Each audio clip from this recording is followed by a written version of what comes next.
let's have you set the table for this episode. This season may not have the transcendent superstars of previous draft class, like we saw in 2024 with Caitlin Clark and 2025 with Paige Beckers.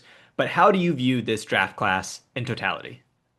This draft class is sneakily almost as good as the last couple ones. The depth, I'd argue, is possibly better than 2024. It's right in line, maybe with 2025, at least coming into the draft. The thing with 2025 is, obviously we had multiple like third round rookies, second round rookies be big contributors. Lucy Olson, for example, on the Mystics. And there's the possibility of having several second rounders who compete for an all rookie team out of this class. The Mystics, with where their picks are, that's good news both at the top end and in the later first round. Yeah, of course, the Mystics, three first round picks this upcoming draft, six in total in the total draft class.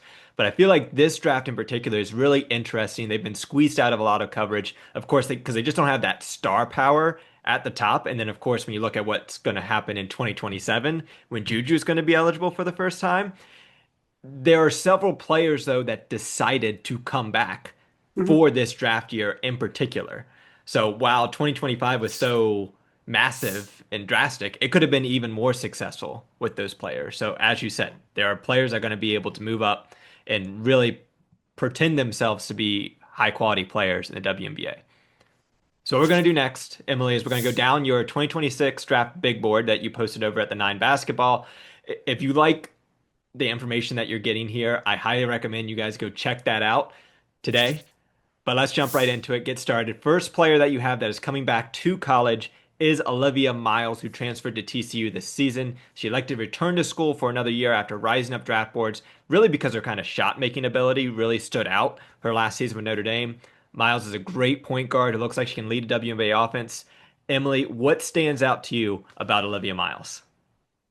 Everything with Olivia Miles, like you said, the shooting jump. Olivia Miles might have last year had the biggest shooting jump that any major prospect has had in draft history. Second, maybe the only one on the similar pattern is Kalea Copper, sort of discovering a three-pointer her last year at Rutgers. With Miles, the passing might be the best of any point guard that is playing like semi or professional basketball. The passes she can make and the way that she reads the game is truly incredible. She loves getting downhill and can finish with the best of them. And the fact that the shooting took the jump that it did last year really takes her from a player who, you like as a professional to a player who could be a superstar.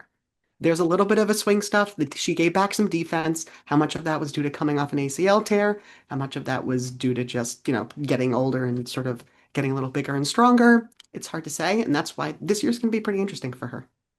How do you think her going to TCU will change her kind of draft stock, if you will?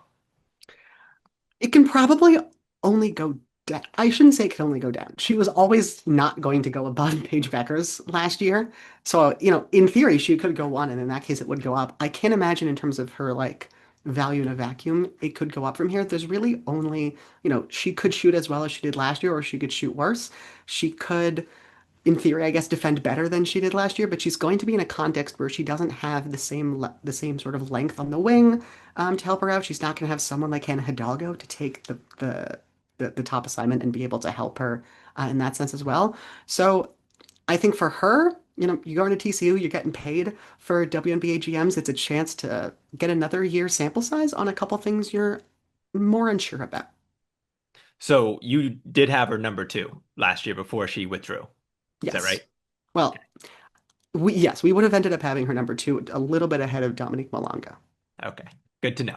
Next up, another prospect who returned to college after being eligible to enter the draft last year, UCLA center Lauren Betts, phenomenal passer in the high post, a really good rim protector as well. There are obvious some limitations that she have, especially as a jump shooter, but in my opinion, with how good she's been in college, I don't think she needs that type of skill to be an all-star caliber player in the WNBA. Do you agree? It's interesting with players like her, and I don't mean that to take away from her game because she is sensational, like you said, as a passer. Her defensive mobility in the post, it's really special for someone of her size. It's just really tough sometimes to evaluate players at this height. It's tough to figure out whether a post scorer is a dominant if they're not a dominant finisher, if they're just like really good. It's hard to tell sort of, is this going to be in the range of someone who is going to keep finishing at the same level or at that same ability at the next level like Tierra McCowan? Are they going to take a step back like Kalani Brown? Not to just be using former wing centers, but in this sense, it's a little tricky in that sense. How much is the jump shot going to be sort of a swing factor for her? How much can she play in the pick and roll on both ends is interesting. One thing I think that's working very much in her favor is after this class for the next, let's say 5 years, maybe even longer, other than her sister, we really don't have any players who are like 6'4" or taller and profile as possibly like great prospects. Good, sure. Great, maybe not. So that really works in her favor. If you have a high pick and you really think you need a center for the near future, this might be the time to get him.